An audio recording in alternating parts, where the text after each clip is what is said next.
ऋतु, Yes, sir. सुमन, Yes, sir. ये है classification of the computer chapter. Yes sir. Classification of the computer. Classification means वर्गीकरण। वर्गीकरण, computer का वर्गीकरण, ये चैप्टर है। तो in the whole words computers will be classified in three main branches. First, based on size. Second, based on purpose. And third, based on utility. तो based on utility यानी उपयोगिता के आधार पर कंप्यूटर के प्रकार। तो there are three types. उपयोगिता के आधार पर कंप्यूटर कितने प्रकार के होते हैं? तीन प्रकार के होते हैं। पहला है एनालॉग कंप्यूटर। ये दो शब्दों से मिलकर के बना है, ana log. Ana means analysis, ana means analysis plus log means logic. Analysis means विश्लेषण और लॉजिक मीन्स तर्क। एनालिसिस मीन्स विश्लेषण एंड लॉजिक मीन्स तर्क। यानी कि that types of work which is completed by computer at the base of analysis and logic, that's called analog computer. So this computer processing technology is based on analysis and logic. This computer processing technology, this computer यानी इस computer के processing technology, processing means नमस्ते, processing means क्रियात्मक, technology means तकनीकी, is based on आधारित होती है। तो दिस कंप्यूटर प्रोसेसिंग टेक्नोलॉजी, इस कंप्यूटर के काम करने की तकनीकी इस बेस्ड ऑन आधारित होती है एनालिसिस एंड लॉजिक, विश्लेषण और तर्कों पर आधारित होती है। तो जैसे आपको पता है कि कोई भी काम, किसी भी प्रकार का अगर हमें कोई रिजल्ट निकालना है या हमें कुछ भी काम करना है, तो अगर उस पर हम विश्लेषण करें, यानी उसका विश्लेषण करें, उसका ठीक से अध्ययन करें और तर्कों के आधार पर विश्लेषण करें, उसके बाद जो हमको रिजल्ट प्राप्त होगा, जो परिणाम प्राप्त होगा, वो बिल्कुल परफेक्ट होगा, सही होगा। तो ये कंप्यूटर भी हमारा यही करता है कि विश्लेषणों और तर्कों के आधार पर कार्य करता है। It is also known as mechanical computer और हाइड्रो कंप्यूटर। ये जो एनालॉग कंप्यूटर होता है, इसको मैकेनिकल कंप्यूटर भी कहते हैं। मैकेनिकल यानी यांत्रिक कंप्यूटर कहते हैं, मैकेनिकल कंप्यूटर कहते हैं या हाइड्रोलिक कंप्यूटर कहते हैं। It is used in scientific and biomedical. It is used. It means या is means है, use means प्रयुक्त होना। तो it is used, इसका प्रयोग किया जाता है in scientific sector. Scientific means वैज्ञानिक, यानी विज्ञान के क्षेत्रों में इसका प्रयोग किया जाता है। विज्ञान का क्षेत्र मतलब अरे जहाँ नए नए रिसर्च होते हैं, वैज्ञानिक शोध करते हैं, नई नई चीजें इन्वेंट होती हैं, है ना, तो वैज्ञानिक क्षेत्रों में होता है, विज्ञान के क्षेत्र में। फिर आता है बायोमेडिकल। बायोमेडिकल में जैव चिकित्सा, जीवों के चिकित्सा के लिए जैसे तमाम मशीनें बनाई जाती हैं, एमआरआई मशीन बनाई गई, सीटी स्कैन मशीन बनाई गई, स्टेथोस्कोप बनाया गया और थर्मामीटर बनाया गया, या तमाम दवाइयाँ बनाई जाती हैं, वैक्सीन बनाया जाता है, जैसे कोरोना का वैक्सीन आया। तो ये सब क्या होता है? बायोमेडिकल। इसको क्या बोलते हैं? जैव चिकित्सा। बायोमेडिकल सेक्टर बोलते हैं या जैव चिकित्सा बोलते हैं। फिर आता है इंडस्ट्रियल। इंडस्ट्रियल में उद्योग धंधों में, जैसे उद्योग धंधों में क्या होता है, तमाम प्रकार की मशीनें बनाई जाती है ना, बड़ी बड़ी हैवी मशीनें बनाई जाती हैं, तो उद्योग धंधों में इसका प्रयोग होता है। फिर आता है रिसर्च सेंटर। रिसर्च सेंटर में शोध संस्थान, जहाँ पे नए नए शोध होते हैं। जैसे अभी चंद्रयान 3 छोड़ा गया, चंद्रयान 3 कहाँ गया? हमारे चांद पर गया है। या अग्नि L1, Aditya L1, Aditya L1 कहाँ गया? सूर्य की ओर जा रहा है, सूर्य की ओर जा रहा है। जैसे कभी बोलते थे ना कि हनुमान जी चले गए थे सूर्य की ओर, सूरज को निकल लिया था, ऐसा बोलते हैं ना जी। तो ऐसे ही हमारा जो आदित्य L1 है वो सूरज की ओर जा रहा है। तो इन सब सेक्टर में, यानी इन सारी क्रियाओं को मैनेज करने के लिए, व्यवस्थित करने के लिए ये एनालॉग कंप्यूटर का यूज किया जाता है। ठीक है। It is measure to continuously changing condition. ये जो एनालॉग कंप्यूटर होता है, it is measure, measure means ये लिया गया है मेजरमेंट से, मेजरमेंट मींस मापन, मापन से लिया गया है। तो इट इज मेजर्ड, यह मापता रहता है टू कंटिन्यूअसली, कंटिन्यूअसली मीन्स लगातार लगातार नापता रहता है। क्या नापता रहता है? Temperature and changing condition. Changing means बदलती हुई और कंडीशन मीन्स स्थिति। यह लगातार बदलती हुई स्थितियों को नापता रहता है। सच है, जैसे कि टेम्परेचर एंड प्रेशर। क्या क्या नापता रहता है?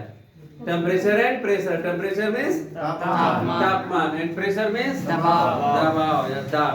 तो तापमान क्या होता है ना, जैसे बोलते हैं अरे बड़ी गर्मी है, बहुत गर्मी है। मई जून के महीने में 47, 46, 48 डिग्री सेल्सियस टेम्परेचर पहुंच जाता है। ठंडियों में आएगा जब अभी आप देखिएगा दिसंबर और जनवरी के महीने में 3 degree Celsius 4 degree Celsius temperature अपने यहाँ का पहुंच जाता है। तो ये क्या होता है, इसको मेजरमेंट किया जाता है ना, नापा जाता है कितना डिग्री सेल्सियस टेम्परेचर है। तो ये टेम्परेचर को नापता रहता है लगातार। जैसे हमारे बॉडी का टेम्परेचर, हमारे शरीर का टेम्परेचर, बोलते हैं ना अरे बहुत हाथ गर्म है या सर बहुत गर्म है, तो क्या बोलते हैं? बुखार हो गया। तो बुखार टेम्परेचर ही तो बढ़ रहा है शरीर का, हमारे बॉडी का टेम्परेचर बढ़ रहा है, तो उसको बोलते हैं बुखार हो गया। तो हमारे बॉडी का टेम्परेचर कितना हो जाता है तो बोलते हैं बुखार हो गया। तो सबसे ज्यादा सर सब 50 सबसे ज्यादा क्या? टेम्परेचर 100 क्या होता है? 55 पॉइंट 100 डिग्री सेल्सियस। अरे बॉडी का टेम्परेचर 100 डिग्री सेल्सियस हो जाएगा तो बचोगे, रात मर में जाएंगे। रात। अरे नहीं 98.6 98.6 डिग्री फ़ारेनहाइट जब हमारे बॉडी का टेम्परेचर होता है, उससे ज्यादा बढ़ने लगता है तो ये होता है कि ना बुखार चढ़ रहा है। 100 हो गया, 100 हो गया, 101 हो गया, 2 हो गया, 3 हो गया, 4 हो गया। अब 4 तक तो क्योरेबल होता है, लेकिन जैसे 4 105 हो गया, 106 हो गया। अब जैसे 1 डिग्री बढ़ेगा तो ये जान लीजिए कि वो बड़ी खतरनाक स्थिति आती जाएगी। वो बड़ी खतरनाक स्थिति आती जाएगी। अगर 106 के आसपास पहुंच गया, 7 के आसपास, तो समझो कि वो आदमी कोमा में चला जाएगा, बेहोश हो जाएगा। 106-7 तक पहुंचते तो ये हमारे टेम्परेचर हो गया। फिर आता है प्रेशर। प्रेशर मीन्स होता है दाब, है ना। वो मशीन कभी देखा है जिसपे हम खड़े हो जाते हैं तो हमारा बता देता है कि कितने किलो के हैं, जी सर, है ना। जी देखे ना, जैसे अभी खड़े हो जाए, मान लो कि अभी ये खड़े हो गए, अभय खड़े हो गए, तो कितना वजन बता देगा इनका? 60 प्लस 80 किलो, नहीं सर, 80 किलो के हैं, 56, जी सर, मतलब जो भी वेट होगा इनका वो बता देगा। तो ये तो हो गया वेट बताने का, प्रेशर से बताता है। फिर दूसरा होता है एटमॉस्फेरिक प्रेशर। एटमॉस्फेरिक प्रेशर क्या होता है? एटमॉस्फेरिक वातावरणीय दबाव। वातावरणीय दबाव क्या होता है? वायुमंडलीय दबाव। तो वायुमंडलीय दबाव समुद्र की सतह पर जो वायुमंडलीय का दबाव होता है, यानी हवा का जो दबाव होता है वो ज्यादा होता है। जैसे जैसे जैसे जैसे हम ऊपर चलते चले जाएंगे, पहाड़ों पे चढ़ते चले जाएंगे, कभी बहुत ऊंचाई पे आप चलते चले जाइए, तो जब बहुत पहाड़ पे ऊंचाई पे पहुंच जाएंगे तो आपको वहां सांस लेने में दिक्कत होगी, नहीं होगी? सांस आप हवा का जो दबाव है वहां पे बहुत कम है, और जब कम दबाव है तो आपको अपना वहां सांस हवा को खींचना पड़ेगा। सर गर्मी बहुत हो, ऐसे सांस खींचना पड़ेगा। सांस खींचोगे तब अंदर जाएगा। हम अपने यहाँ अभी यहाँ हम लोग क्या करते हैं? सांस खींचते हैं? नहीं, वो अपने आप चलता है, क्योंकि हवा चारों तरफ से भरी हुई है तो वो अपने आप चलता है। लेकिन जब पहाड़ पे जाएंगे तो हमको खींचना पड़ेगा, और कुछ देर बाद आपका नाक से पूर्ति नहीं हो पाएगी तो मुंह से खींचना पड़ेगा, नाक से भी मुंह से भी हवा अंदर खींचना पड़ेगा। तो वहां पे हवा का दबाव कम है। जैसे जैसे आप ऊंचाई पे चलते हैं, जैसे हम तो काफी ऊंचाई तक गए हैं, और हम एक ऐसी जगह पे गए हैं, महागुड़स अमरनाथ जी की जो यात्रा होती है कश्मीर में है, तो हम उस यात्रा में गए थे 2017 में। तो 2017 में एक स्थान था वहाँ पे गणेश टाप। वहाँ पर इतनी कम हवा थी कि बिल्कुल ऐसे चलना पड़ता था, ऐसे ऐसे, और हाथ में डंडा लेकर के ऐसे ऐसे ऐसे। अगर ऐसे तेज चलते आप तो गिर जाते, तुरंत बेहोश हो जाते। तो वहाँ पे हवा का दबाव कम था और ऑक्सीजन बहुत कम थी। ऑक्सीजन क्या होती है? ऑक्सीजन क्या है? हम लोग सांस लेते हैं, जी सर। तो सांस लेने में हम लोग कौन सी गैस लेते हैं और कौन सी गैस निकालते हैं? ऑक्सीजन लेते हैं और कार्बन डाइऑक्साइड छोड़ते हैं। बाहर निकालते हैं। हम लोग ये करते हैं। और पेड़ पौधे क्या करते हैं?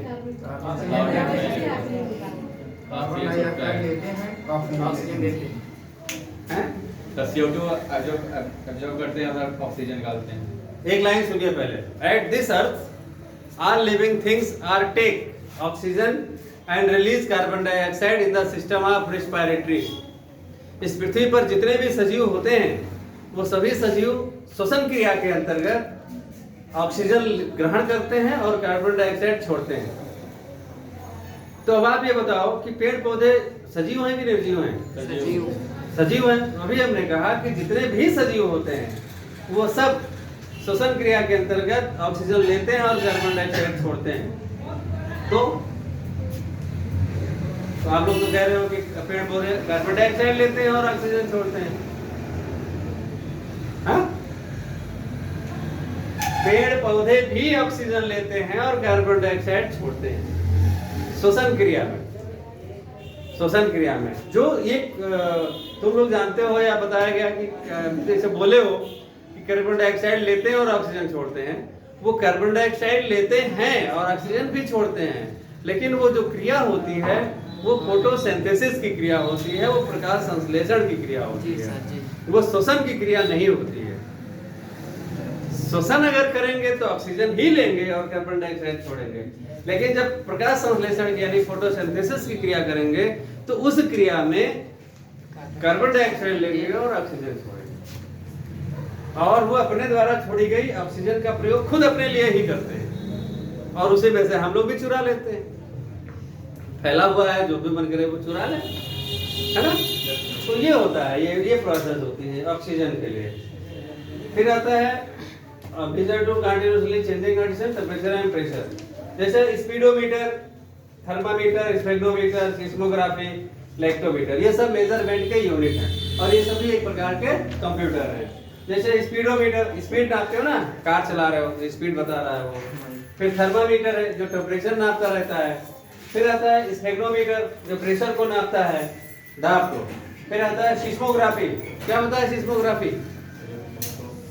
है भूकंप मापी। भूकंप बोलते हैं इतने भूकंप मापने की जो यूनिट होती है वो क्या होती है?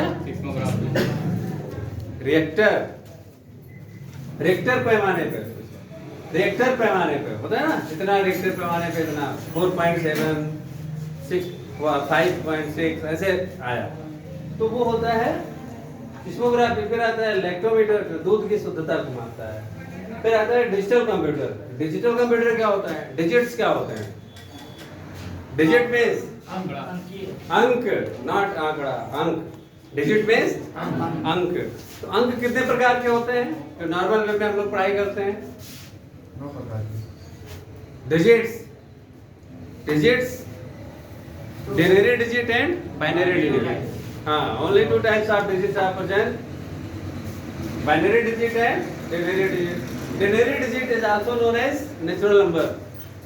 What do you mean by natural number? क्या होता है? Natural number क्या है? 0 to 9. 0 to 9 जो है वो क्या है? Natural number है या प्राकृतिक संख्या है, या उसी को हम बोलते हैं डेनरी डिजिट। और जो दूसरा होता है binary digit, by means 2, by means 2। तो ऐसी डिजिट, ऐसी संख्या प्रणाली जिसमें केवल 2 अंक होते हैं, और वो 2 अंक कौन कौन से होते हैं? 0 and 1. 0 and 1, which is also known as bit. 0 and 1 क्या है? This is the basic unit of the computer's memory measurement. ये बिट होता है जिसको बोलते हैं, 2 अंक होते हैं 0 and 1। तो 0 और 1 2 अंक जो हैं, इसलिए इसको क्या कहते हैं? बाइनरी। तो यहाँ पे आता है डिजिटल कंप्यूटर। डिजिटल कंप्यूटर क्या है? Each computer's processing method is based on binary digit 0 and 1।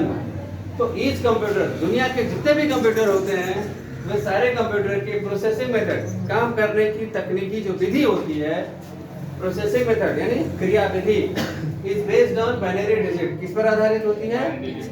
Binary अंकों पर आधारित होती है जो 0 और 1 है।